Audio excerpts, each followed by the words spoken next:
vreau să transmit tuturor tinerilor sau în general, trebuie să înțeleagă că totul se referă la respect. Deci în momentul în care ți-ai dorit să pleci, nu să pleci pe mare neapărat, să împărtășești această industrie navală, trebuie să știm să respectăm reguli, oameni și, bineînțeles, cultura celorlalți. Deci în momentul în care noi ne dorim, trebuie să știm să plecăm la drum cu respect. Dacă știm să respectăm, vom ajunge acolo cu siguranță.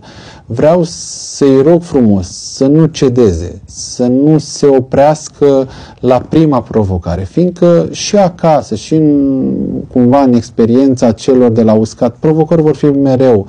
Într-adevăr, dacă chiar simți că nu poți să trăiești acolo izolat, cum am mai spus, acea provocare de izolare și de ce se întâmplă acolo, da, e clar, nici nu se pune problema. Nu trebuie să o ia ca pe un eșec în viață. Pur și simplu nu ești făcut să fii acolo. Dar dacă există alte lucruri, trebuie să meargă mai departe, să încerce să întrebe, să ceară ajutorul de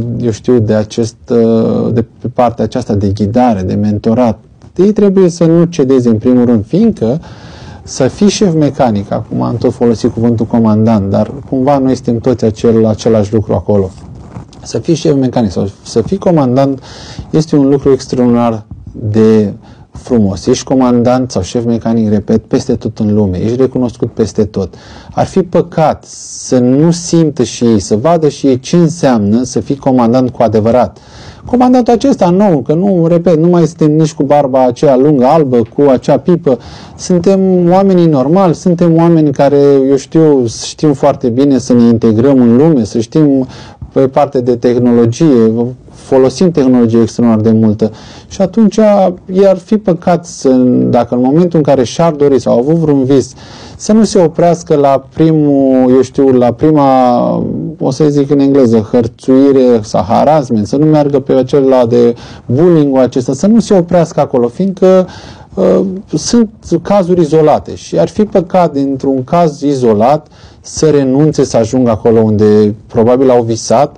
Repet, și ei trebuie să fie conștienți că toate vin, deci nu trebuie să dispere, nu trebuie să creadă că într-o zi, dacă ar avea acea răbdare și ei vor putea dacă își doresc și au acea răbdare și dispoziție de sacrificiu, fiindcă și acasă trebuie să fie conștienți că nimic nu cade din cer și atunci să nu se lase influențați pentru ce văd ei pe TikTok. Doamna profesoară, v-am arătat eu cine am ajuns, fiindcă trebuie să înțeleagă că chiar dacă cumva există oameni care au anumit venit, să spun așa, ajung să aibă bani, tot cel mai scump pe lumea asta, să știți că acei oameni cu bani la un moment dat o să-și dorească să fie educați și nu pot să fie niciodată.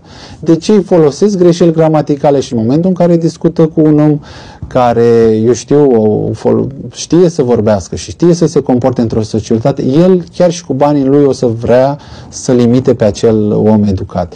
Deci ei trebuie să înțeleagă că trebuie să meargă către educație. Deci ăsta e cel mai important lucru. Mergi către educație. După care vor veni toate. Și financiar. Dacă ești o parte iscusită, nimeni nu te va opri, cum am tot auzit. Și mă doare cel mai tare când spune eu nu merg la școală, fiindcă școala mă învață să fiu angajat.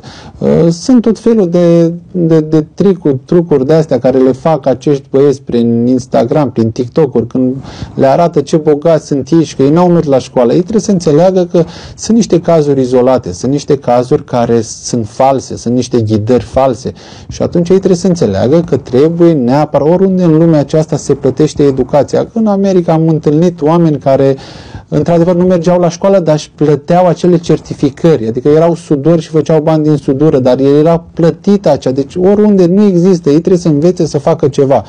Ok, nu poți să vii către industria navală, dar poți să faci și lucruri tehnice, poți să mergi pe partea de construcție navală, poți să mergi pe lucruri, dar să nu se oprească niciodată din educație. Deci educația este cel mai important lucru și poate cel mai scump lucru din lume în momentul de față.